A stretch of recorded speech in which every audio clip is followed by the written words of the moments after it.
Kwanza mimi nataka nichukue nafasi hii kwa heshima kubwa katika siku hii ya Labor Day tarehe 1 mwezi wa 5 2023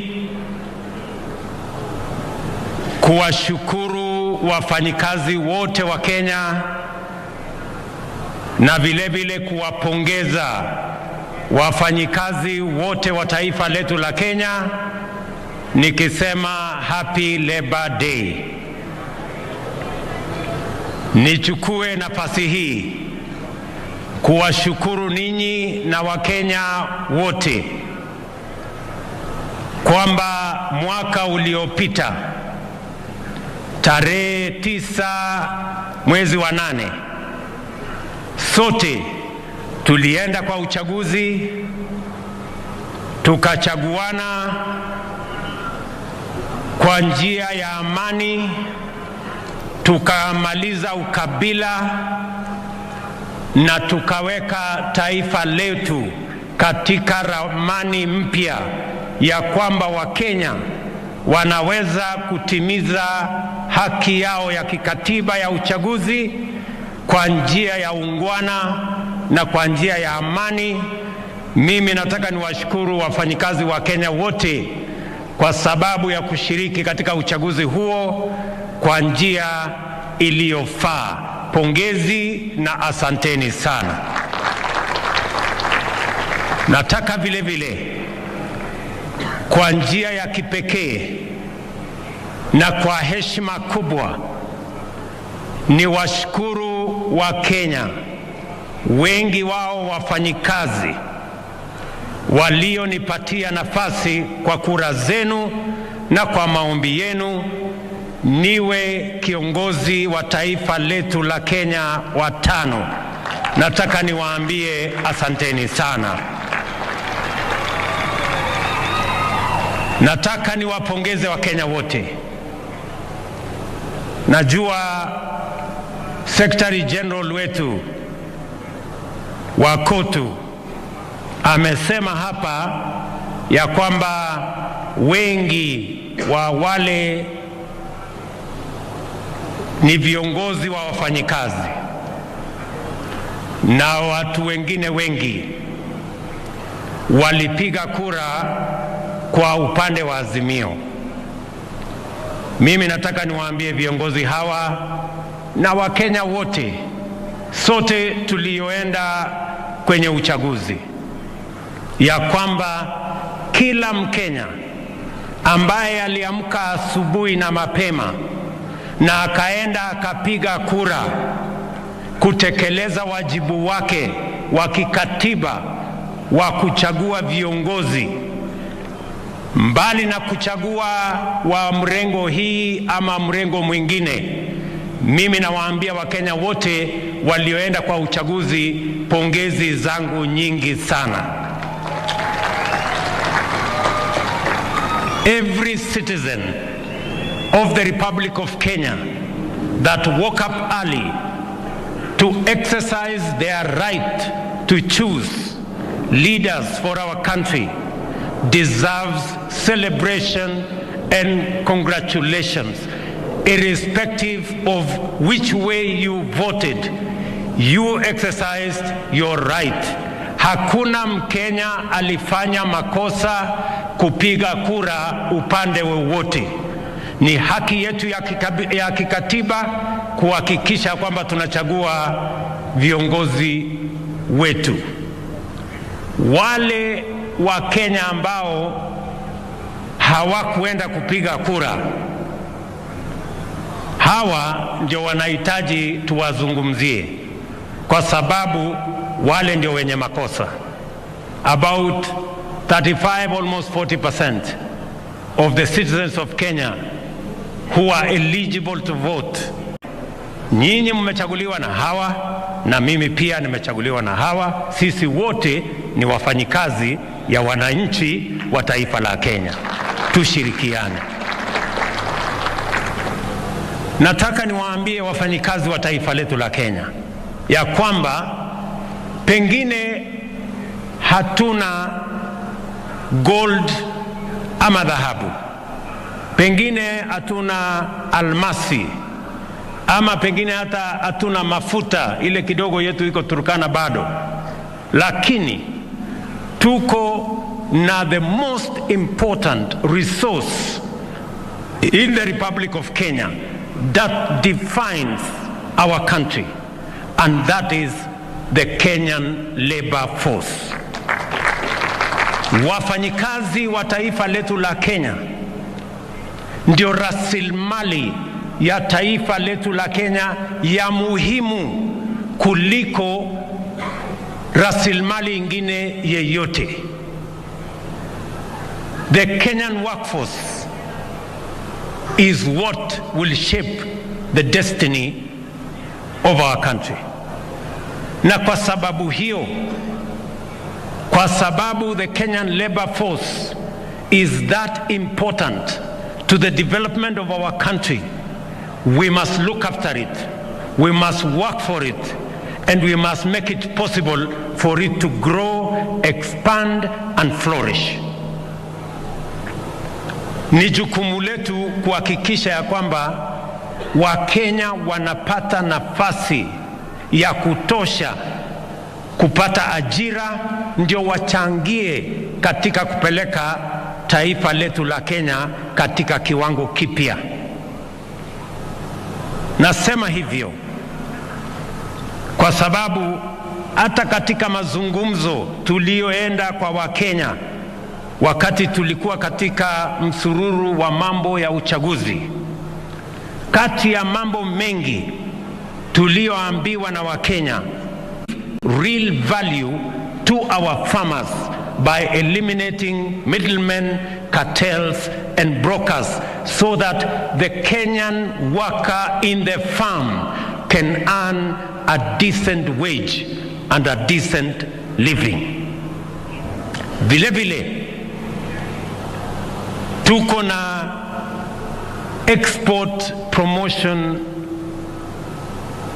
program, tuko na EPZ ya Athi River, tuko na EPZ katika sehemu mbalimbali, tunaweka EPZ Dongokundu, tuko na EPZ mpya Naivasha, tunaanzisha special economic zones zingine 5 katika taifa letu la Kenya, katika nia na mpango yetu ya kuzalisha ajira 200,000 kila mwaka kupitia our special economic zones and our export economic zones, kwa sababu tunataka kuhakikisha kwamba wale wafanyikazi wanafanya kazi katika our export zones and our special economic zones wanaongezeka, na pia tuongeze sehemu yetu ya export ya bidhaa zinatotoka mashambani katika taifa letu la Kenya. Hiyo ni jambo la pili.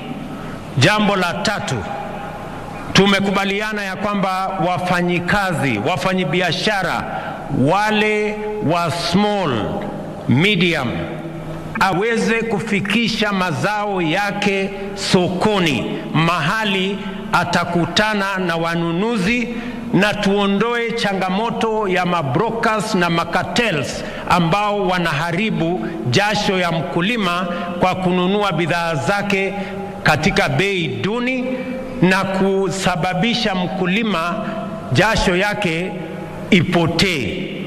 The reason why we are going to expand markets in all our constituencies, we have agreed with county governments on agricultural aggregation and industrial parks in every county, where we are going to spend as national government 5 billion shillings in the coming budget, and the county governments will spend equally 5 billion shillings, so that we can aggregate our agricultural produce and give real value to our farmers by eliminating middlemen, cartels and brokers, so that the Kenyan worker in the farm can earn a decent wage and a decent living.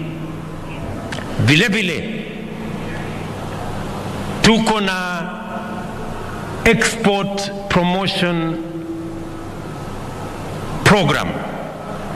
Tuko na EPZ ya Athi River, tuko na EPZ katika sehemu mbalimbali, tunaweka EPZ Dongokundu, tuko na EPZ mpya Naivasha, tunaanzisha special economic zones zingine 5 katika taifa letu la Kenya, katika nia na mpango yetu ya kuzalisha ajira 200,000 kila mwaka kupitia our special economic zones and our export economic zones, kwa sababu tunataka kuhakikisha kwamba wale wafanyikazi wanafanya kazi katika our export zones and our special economic zones wanaongezeka, na pia tuongeze sehemu yetu ya export ya bidhaa zinatotoka mashambani, entrepreneurs to access credit even if they do not have other securities. Their track record, their borrowing record will be the new title deed, will be the new collateral that will make it possible for our small traders, for our micro, small and medium entrepreneurs to access credit. Tulianzisha miezi 6 iliyopita Hustler Fund, ambayo leo imekopesha pesa bilioni 27. Wananchi wameshalipa bilioni 17, na wananchi ambao wamekopa hiyo pesa ni karibu wananchi milioni 15. Nataka niwatangazie ya kwamba kuanzia mwezi ujao tutapeleka Hustler Fund katika awamu ya 2, mahali sasa wewe mfanyibiashara wa kiosk, wewe mfanyibiashara wa kinyozi, na wewe jamaa wa bodaboda unaweza kukopa shilingi 10,000 hadi shilingi 200,000 kuanzia mwezi ujao. Hiyo ni katika nafasi yetu ya kuhakikisha ya kwamba wafanyibiashara wetu wadogo pia wanaweza kuchangia katika kuajiri watu 2, watu 5, watu 10, because we believe kazi ni kazi. Si tulikubaliana namna hiyo jameni? Jambo la 4, tumekubaliana ya kwamba sekta yetu, the digital economy, tulikubaliana ya kwamba tutaweka ile tunaita digital superhighway. Juzi nilikuwa Malava, siku hiyo ingine nilikuwa Kisii, tulikuwa Kwale, katika mpango ambayo tuko nayo sasa tunafanya na TVETs. Tumeleta kompyuta 20,000 katika zile TVETs.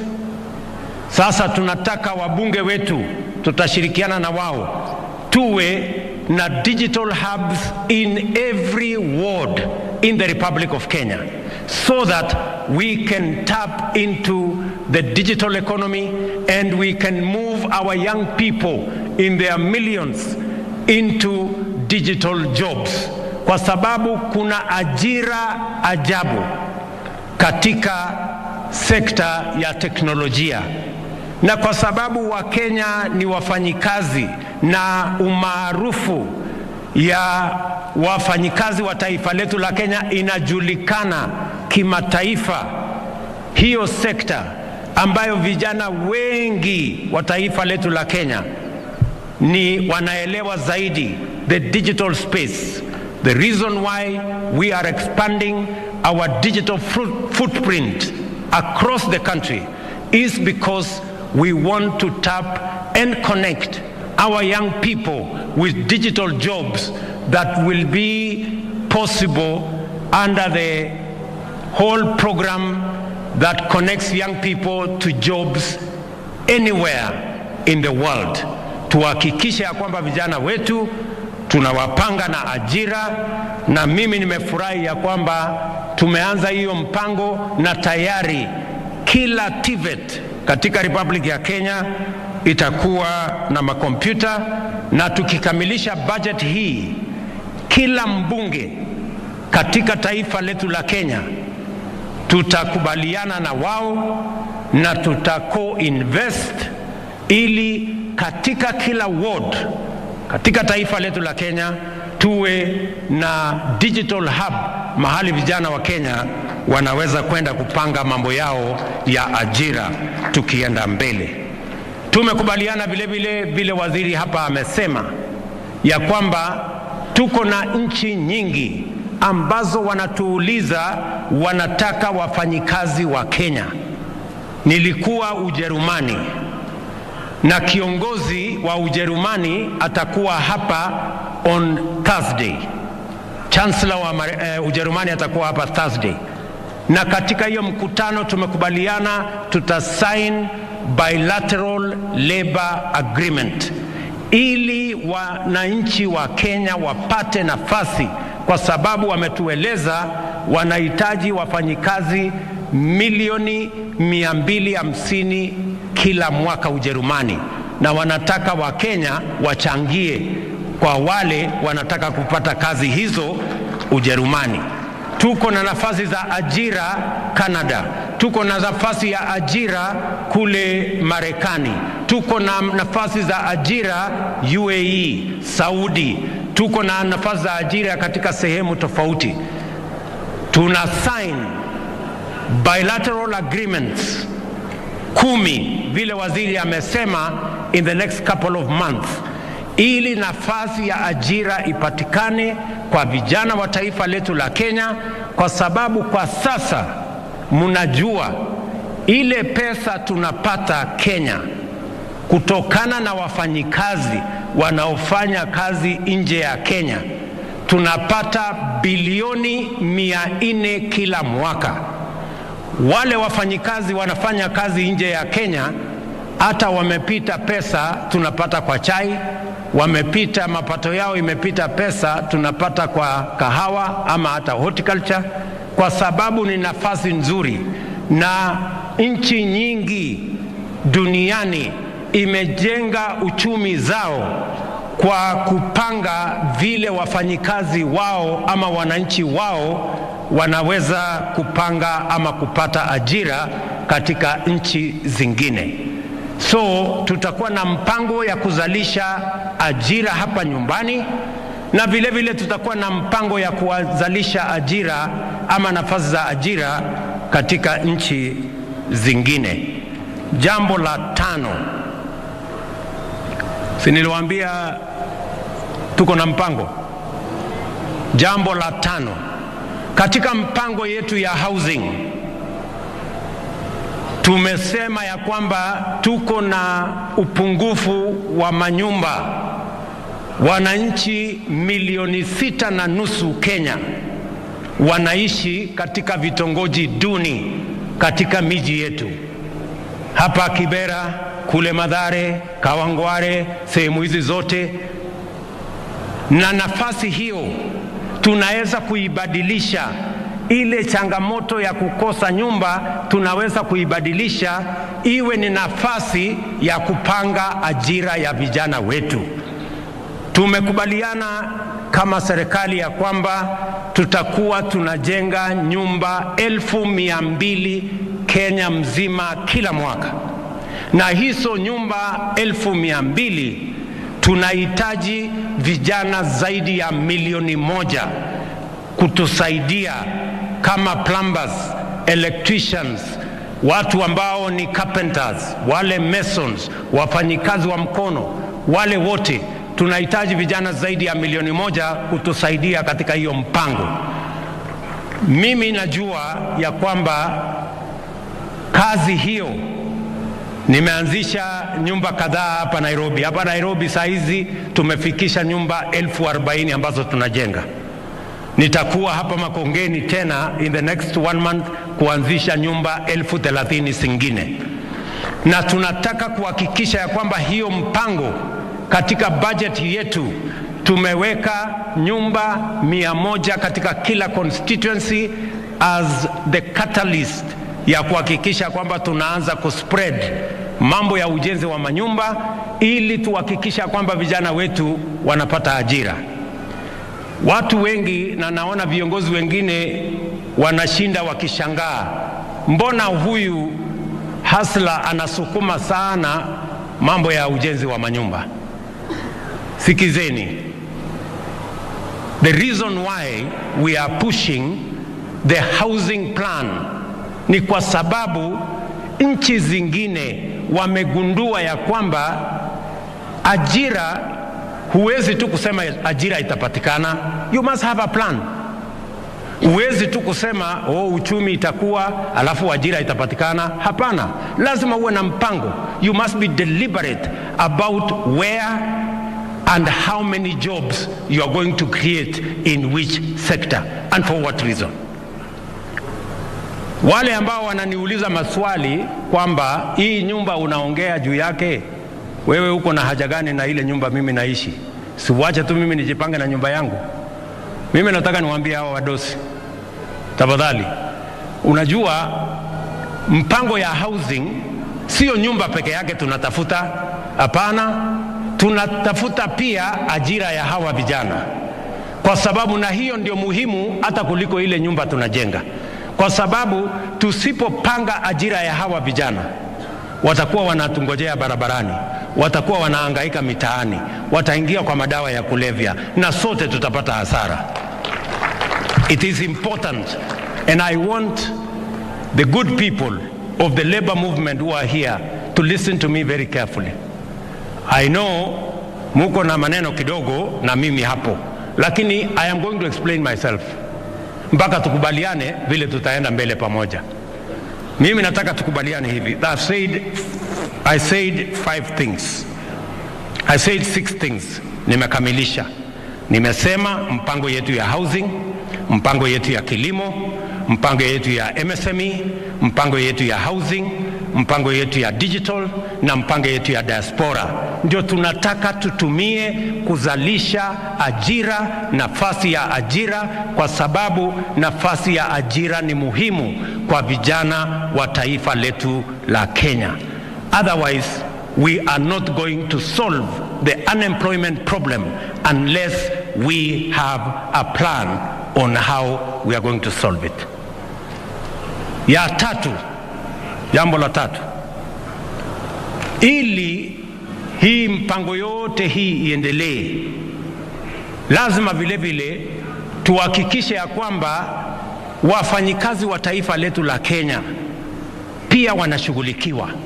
How are we going to make sure that the Kenyan worker is ultimately going to reap a benefit from their work and from their sweat? Jambo la kwanza, how do we protect the Kenyan worker? How do we serve the Kenyan worker? How do we work for the Kenyan worker? For those of us who are in leadership and for those of us who have an opportunity to serve. Number one, we must make sure that when the Kenyan worker, after working for 10, 20, 30, 40, 50 years, they can retire in dignity. Today, Bwana Atwoli na hawa viongozi, nataka niwaongeleshe as one of you, as a leader like you. Hawa wafanyikazi ni jambo la kusikitisha sana kwamba baada ya miaka 50, miaka 40, Mkenya amechangia jasho yake, amefanya bidii, anaenda katika maisha ya umaskini. Kenya, the global Age Watch Index. You people in the labor movement should know it. The Global Age Watch Index inasema Kenya, kwa zile nchi ambazo zimefanyiwa utafiti, Kenya ni nchi namba 72 kwa nchi 96. Karibu sisi tuko mkia kwa wale watu wanaenda nyumbani ama wanaretire kwa umaskini. Why should the Kenyan worker retire into poverty? Lazima tujiulize. Lazima nyinyi kama viongozi wa labor movement, you must ask yourselves, how can you be leaders in the labor movement when the people you lead end up in retirement, in poverty? And it is the reason why mimi nimekuwa na shida sana na mzee Atwoli for a very long time. Nilikuwa nauliza Atwoli, wewe unapinga hii 6%, wewe unasema mwananchi atoe shilingi 200 kila mwezi, ati hiyo ni pesa ya retirement, 200 shillings. Mwananchi akitoa 200, mfanyikazi akitoa 200, employer anatoa 200. Sasa mimi nataka nikuulize, 200 inakuwa 400. Hata kwa maombi, hata kwa dawa, hata kwa uganga, utafanya nini 200 iweze kutosha kulinda huyu mtu akienda retire? Inawezekana kweli shilingi 200 kubadilisha maisha ya mtu? It's not possible. And that is why we have age-old poverty in Kenya, and we are 72 out of 79. Who has contributed? Sasa mimi nataka niwaulize viongozi wenzangu mko hapa. Sasa nyinyi mnasema ni sawa mtu wa contribute 200, na hii sio pesa, sio tax. It is not tax. Hii ni pesa ya mwenyewe. Pesa yako ambayo utatumia ukienda retire, hiyo ni tax. Sio, ni pesa yako. Unaweka tu kwa akiba, na Waswahili wanasema akiba haiozi bwana. Ama namna gani? So the reason why I was pushing that we change this contribution structure ya mambo ya NSSF kutoka shilingi 200 mpaka 6% ni kwa sababu tunataka wafanyikazi wetu baada ya kufanya kazi miaka 20, 30, 50 waende nyumbani wakiwa na pesa ambayo watalipwa kila mwezi, mpaka kila mtu aweze kwenda hiyo safari ya mbali akiwa anaishi maisha yenye heshima. Tunaelewana jameni? Mimi nimefurahi ya kwamba wakati nimeongea na mzee huyu Atwoli, finally tumekubaliana. Na kuanzia miezi miwili iliyopita, sasa kila mfanyikazi analipa 6% na kila employer analipa 6%. Na unajua, the beneficiary here, good people, the beneficiary is the worker. Sasa wewe mfanyikazi umetoa 200. Sasa yule employer wako atatoa tu 200. Lakini ukitoa 1000, he will be forced kutoa nini? 1000. Mwenye amefaulu ni nani? Si ni mfanyikazi? Kwa sababu ile pesa yake ya retirement imeongezeka. That is the logic, my friends. In the last 2 months, let me give you the statistics. In the last 2 months, baada ya sisi kuimplement 6%, pesa ya retirement ya wafanyikazi imeongezeka kutoka 1.2 billion every month. In the month of February ilikuwa 2.5 billion. In the month of March ilikuwa 3.5 billion. I promise you, in the next 3-4 months, it is going to be the maximum, which is going to be 6.5 billion shillings every month. Money that will be available to the Kenyan workers in retirement. Nyinyi mnanielewa jameni? That is the thinking. That is the transformation that is going to change Kenya. Hatuwezi kubadilisha Kenya kwa kufanya mambo ya jana na juzi. We have to learn from best practice. Mimi nataka niwahakikishie kama mimi pia nikiwa ni mfanyikazi nimeajiriwa kama vile nyinyi na wananchi wa taifa letu la Kenya, ya kwamba hiyo statistics ambayo nimepatiwa kutoka Wizara ya Labor ni kwamba we are only at around 60%. Wale watu ambao wame ratify na tayari sasa wana contribute from the 3.6 million workers we have on payroll, already 2.5 million wameanza kulipa 6%. Imebaki only 1 million, and I am confident that progressively we will get to the numbers and we will begin the journey. Kwa sababu nataka niwaeleze, and I have to tell you this because by God's grace I am the leader today in Kenya, ya kwamba Kenya, the culture of saving, we are only at 8% of GDP. Nchi zingine ziko all the way to 55% of GDP. Ndio munaona tunaenda kukopa pesa kutoka China, kwa sababu in China their saving culture is at 55% of GDP. Hatutaki kwenda kukopa pesa China tena.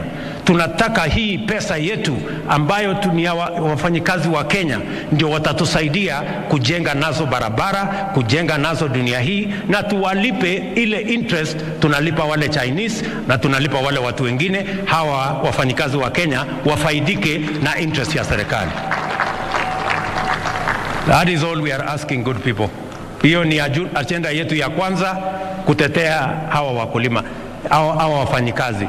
These workers, they should retire in dignity because they have saved enough money to take care of their retirement. Jambo la pili, ili tuweze kuprotect these Kenyan workers, jambo la pili ni mambo ya matibabu, NHIF na matibabu in general. Niliwaahidi wa Kenya ya kwamba tutachunguza upya maneno ya afya. Wakenya wengi, karibu Wakenya milioni 1, statistics show that up to 1 million Kenyans sink into poverty because of medical bills, meaning that many families end up in poverty because a loved one got sick. They sell everything, they sell their produce, they sell their wares, they sell their property and end up in poverty. And we must address ourselves to the issue of health in Kenya. Niliwaahidi ya kwamba hii mambo ya health tutaichunguza. Mimi nataka niwatangazie hivi. Nimeketi chini na wizara yetu ya afya, tumepanga ile mpango tulikuwa nayo. Niliwaahidi ya kwamba tutaanza mambo ya health upya. We are going to have a paradigm shift in the delivery of our health products in Kenya. We are not going to go the route that we have always invested in curative health. We are going to go the opposite direction in promotive and preventive health interventions. Hatua ya kwanza ni ile Sakaja amesema hapa. Tumekubaliana na county governments ya kwamba mambo ya health, asante governor, mambo ya health tunaanza pale chini kwa community health promoters. Na tumekubaliana ya kwamba we are going to recruit 100,000 community health promoters in Kenya. Kila familia kila familia 100, munisikize vizuri, kila familia 100 tutakuwa na community health promoter mmoja ambaye kila mwezi atatembelea kila familia, na tumempatia equipment ya kupima pressure, kupima nini, ili ugonjwa yako tuanze kumbambana naye mapema kabla hujaenda hospitalini.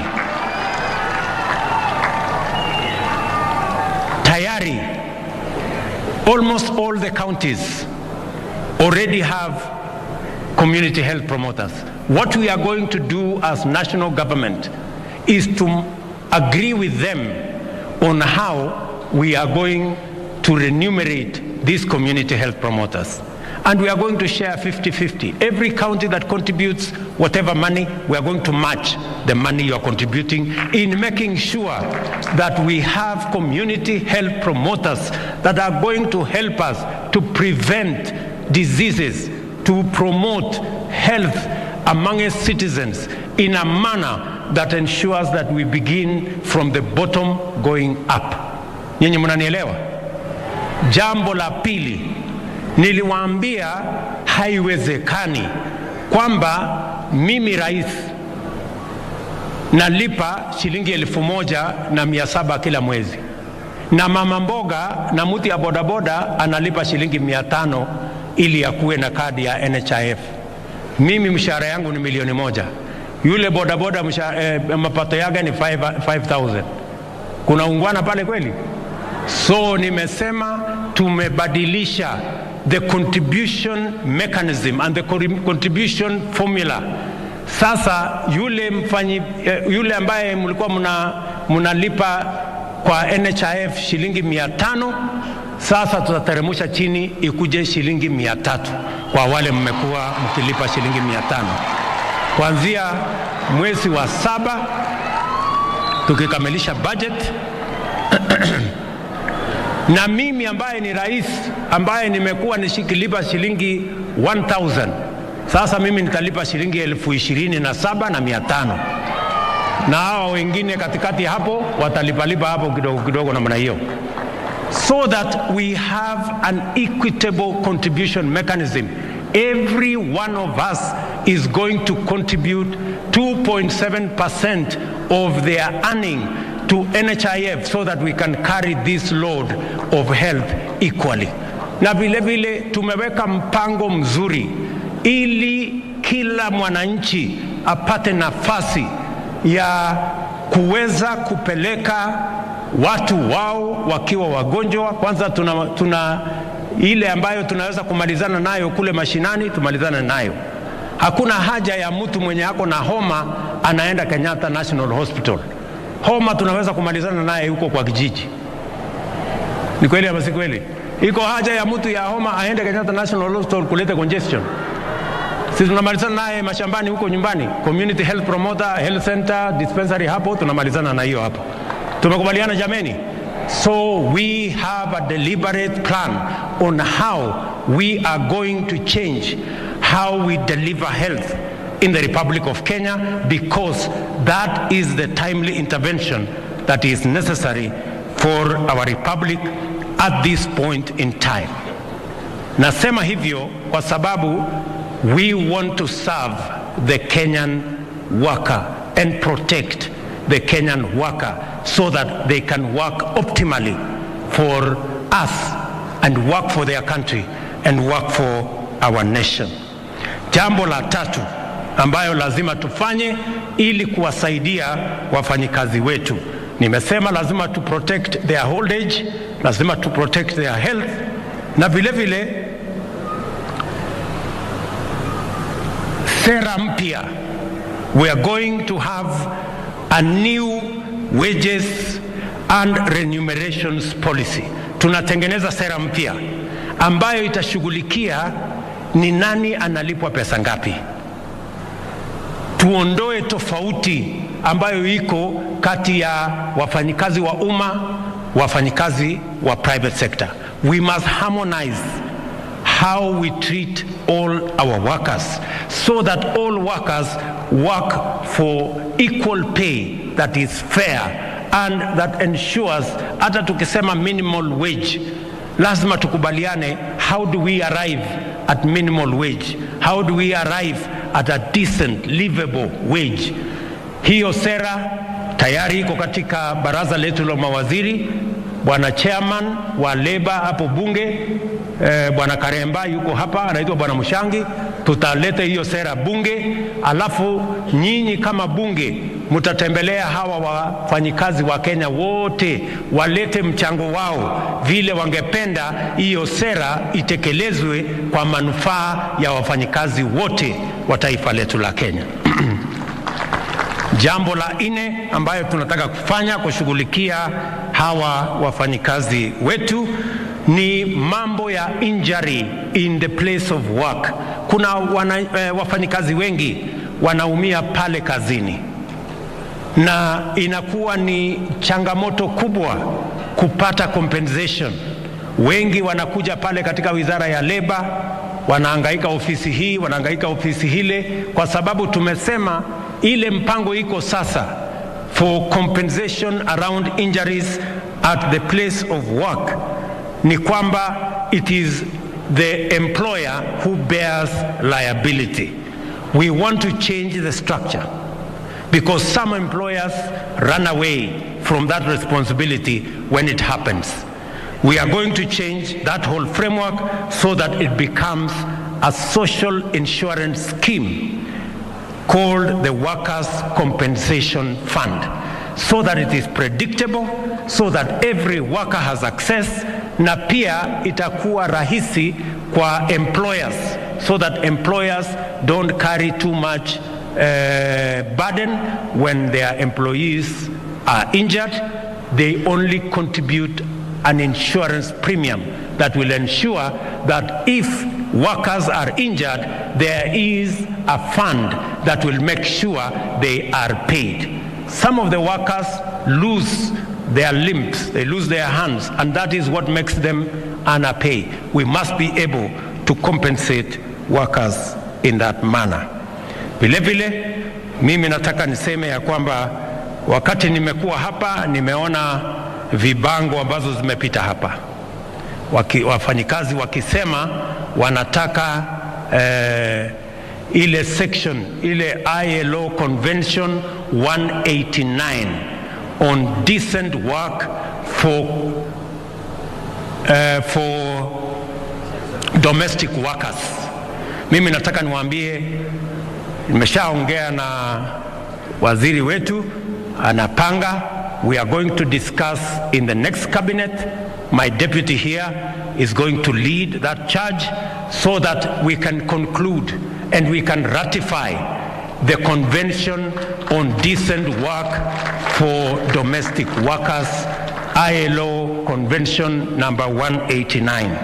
Nataka vile vile niwahakikishie ya kwamba ILO Convention number 190 ambayo pia inashughulika na maneno ya elimination of violence and harassment in places of work, ILO Convention number 190, together with ILO Convention number 189, to ensure that workers can go to work, there is no harassment, there is no intimidation, and there is no violence at the place of work. The Kenya government, we are working on it. In the next 3 months, we will have concluded the ratification of those two conventions so that we can protect the Kenyan worker as they serve our country and as they work hard for our nation.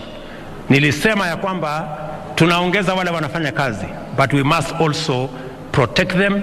We must make sure that they end up in decent retirement. They must also live in an environment that health is provided. And finally, let me say that as the government of Kenya, we must continuously work on reducing the cost of living. Sisi tunataka kuhakikisha kwamba kila mwananchi anaweza kulisha familia yake. Tunaelewana jameni? Tumeongea mambo ya unga left, right and center. Mimi mwenyewe niliwaahidi ya kwamba tutakuwa na mpango ambayo itateremusha gharama ya maisha. Na hiyo mpango watu wengine hawaelewi. Unga sio ya kwamba inapunguzwa bei ati kwa shelf. unga inaanza kupunguzwa bei kwa kumsaidia mkulima shambani azalishe chakula ya kutosha, ndio chakula ikue kingi, ikifika pale sokoni iwe bei yake imepungua. Tunaelewana? Hata ubebe sufuria kwa kichwa siku ngapi, bei ya unga itapungua kwa kuweka sufuria kwa kichwa, hata kama ni kwa uganga, hata ikiwa ni kwa madawa. So mimi nataka tuelewane. Na unajua hii bei ya unga ilifika 230 kwa sababu mawazo ya hawa jamaa wanafikiria ya kwamba ukiweka sufuria kwa kichwa ndio bei itapungua. If you do not have a plan on how to grow more food so that you increase supply, how are you going to reduce the prices of food commodities? And that is why mimi nawashukuru wakulima wetu. Niliwaeleza ya kwamba tutapunguza gharama ya mbolea. Tumepunguza kutoka shilingi 7,000 mpaka shilingi 3,500. Na mwaka ujao tutapunguza zaidi, so that in due time we will make sure that we manage the cost of living, we manage the cost of food, so that every citizen of the Republic of Kenya anaweza kulisha familia yake na chakula ipatikane kwa bei nafuu na kila Mkenya aweze kujisimamia. That is the direction we are going. Mimi nimesikia mumesema bado. Mimi nataka niwaambie hivi. Hii bei ilikuwa 230, si ni kweli? Saa hizi ukienda kwa shelf, na mimi nataka niwaambie, endeni hapa Quickmart ama uende Naivas, utakuta iko ya shilingi 200, iko ya shilingi 180, iko ya shilingi 170, iko ya shilingi 158.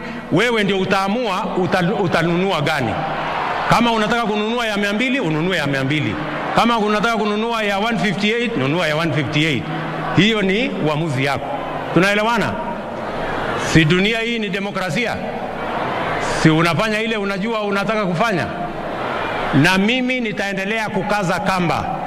Bado kuna millers wanatufanyia ukora, lakini mimi nitapambana na wao mpaka tuhakikishe ya kwamba every citizen has a right to access food that is quality, that is enough for their families. Na hiyo kazi mimi nitafanya na bidii. Unajua hawa jamaa, hiyo safari ya kufikisha unga 230 ilikuwa ni safari ya miaka 4. Sasa mimi nataka niwaulize, safari ya miaka 4 unaweza kukamilisha kwa wiki 2? Hata kama wewe ni malaika? So watulize boli. Maneno mimi napanga. Ama ni aje? Sio kama tunaelewana? Kama hawa jamaa niliwapanga wakiwa na deep state na system na nini? Anyway, wacha nisilete siasa nyingine ambayo wachana na hiyo story. Sijui kama tumekubaliana wangwana wa Nairobi na wafanyikazi wenzangu. Mimi nataka niwahakikishie hivi. Sawa?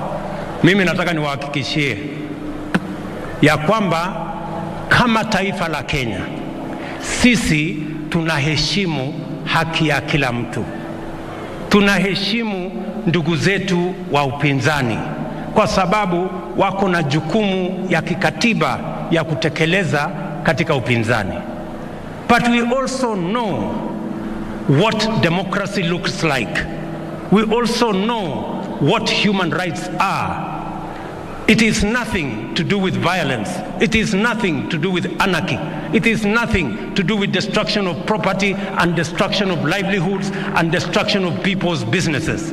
That is not democracy. That is not human rights. So we must keep to the straight and narrow, all of us.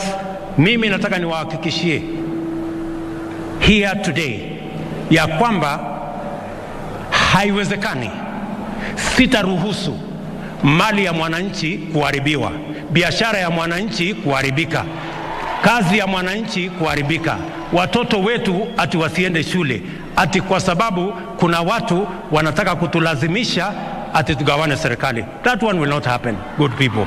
Tuelewane tu mapema kwa sababu that is the Kenya we live in. We are a democratic country and we want the best for everybody. Respectfully, I want to ask my friends, tumekubaliana badala ya kuharibu mali ya wananchi, badala ya kuharibu biashara ya wananchi, badala ya fujo na vita, tuongee bunge, wabunge waongee, watafute masava, watafute hiyo ingine, watafute nini kule bungeni. Lakini kwenda kuharibu biashara ya mwananchi, ati walienda Kawangware wakaharibu biashara ya wananchi. Mwananchi ameng'ang'ana, ako na biashara yake hapo, ameweka 5,000. Wewe unakuja na goons na wahuni 1,000, 2,000, wanakuja wanasambaratisha ile biashara ya ule mungwana, wanakuja wanaharibu kioski ya watu, wananyang'anya watu mali.